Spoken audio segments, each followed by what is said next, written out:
afternoon. Medyo makalat, 'di ba, kapag yung hay nasa lang.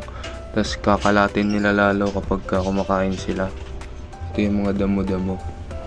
Wala pa siya ng feeder kaya tinry ko gumawa ng pakainan ng mga hay tsaka damo para di nila maiihian. So ito, isa pa lang nagawa ko. Itsura niya, guys. May para siyang packet. Tapos may butas dito para maabot ng rabbit. Yun, sisiksik lang. Example. Ito. Para hindi makalat. Yan lang yan, diba? Kakainin niya. Para hindi ganun, hindi nakalatag doon kasi maihiyan, mataihan. Wala na, di na niya kainin. Ipapakita sa inyo, guys, kung paano. Ito lang materyales, yung screen na manipis. Ito rin kasi yung construction ng kulungan, kaya ito lang din yung ginamit ko.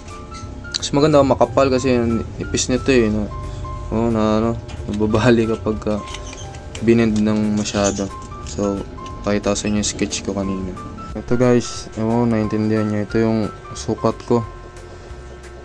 13 na butas, doon ako sa butas na base. Tapos ito yung pinakakatawan. Tapos itong 3, yan yung width, yung lapad dun sa labas. Tapos ito namang 4, bali itong 15, ito 15 yan. 15 itong haba, yan yung pinakahaba niya. Tapos yung 4, yun yung fold. Tapos 1 fold ulit. So ganyan yung itsura niya.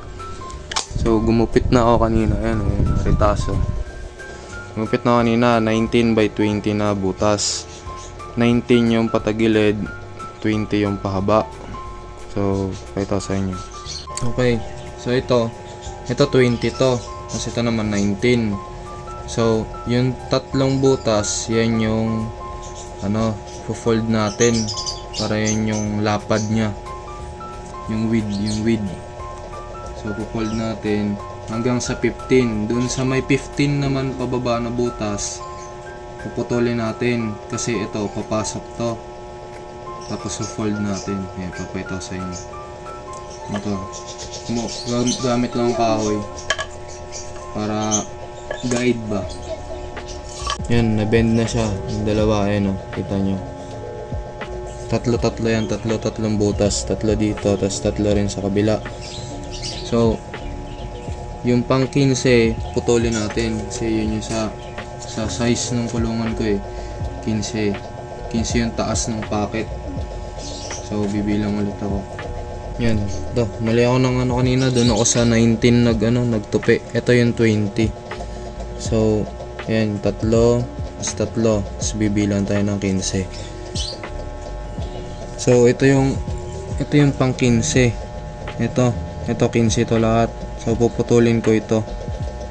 Itong pababa na to, puputulin natin. Ito. Ito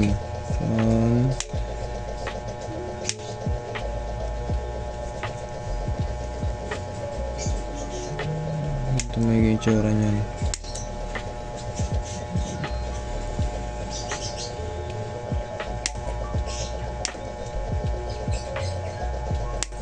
Yan, ganyan tsura nya.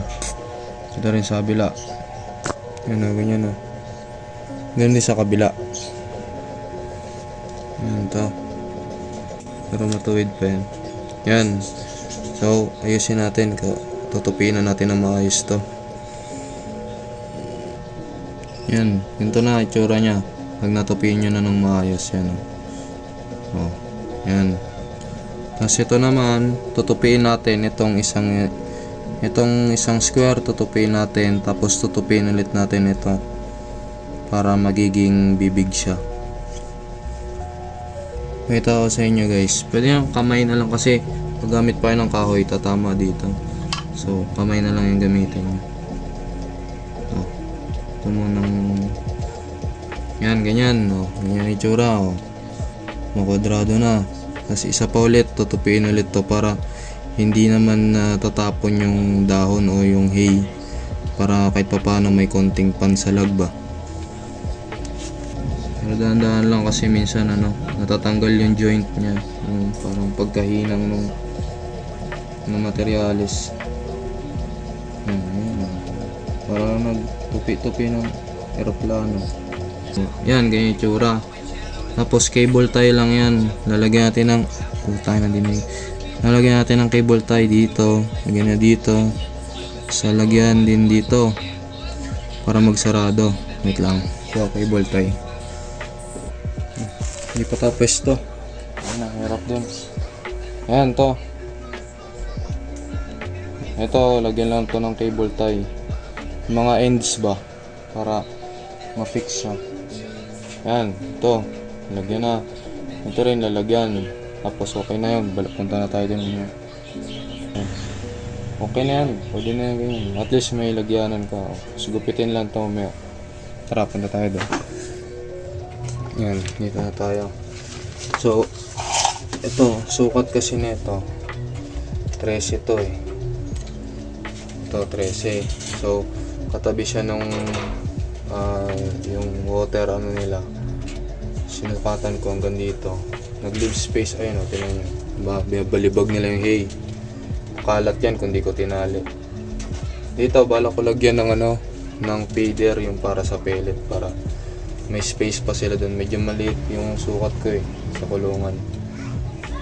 2 feet yung taas, 19 yung haba, tapos 19 inches yung lapad.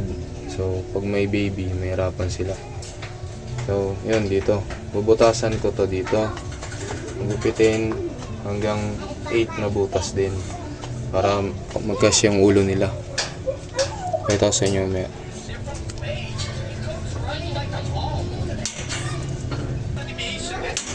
Ayan, butas na. Oh, ito. Pasok na natin. Gupitin ko lang ito.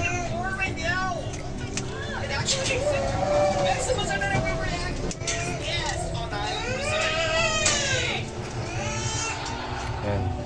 Yung mapapansin nyo, di ba may ito, may sobra. So, papasok natin talaga ito. Ito, hanggang dito lang yung nagtatouch dito sa screen na to.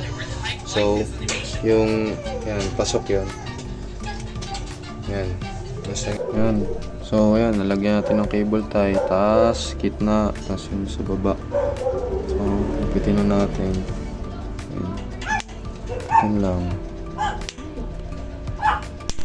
Yan lang. Mamaya na yan. So, yan. Yan natin. Yan. So, try natin yung hay. Alam mo kung kakainin yun. Parang busog pa to eh. Aha. Yan. Yan lang yan. Kung kakainin niya, kasi yung ulo niya. Yan, butas ah. Yan o. Diba? Pwede niya makain. At least, kung may mahulog man, yung iba, hindi dito pa rin. Tsaka yung ibang dahon. So, ayan. Mamaya ayusin ko na to. Yan. Ayan, ito na. Tapos na. Nalagay na natin. Makain na sila. May baby. Medyo nilinis na rin yung kulungan. Kumpara kapag dun yung mga damo tsaka hay nakapakan nila. Mas okay na siguro to kaysa sa yung dating setup. Yan lang. Diba? Dito yung dahon, dito yung hay. Yung tatlo sila. Ito yung example guys. Kasi matataihan yung hay. Yan, may tayo.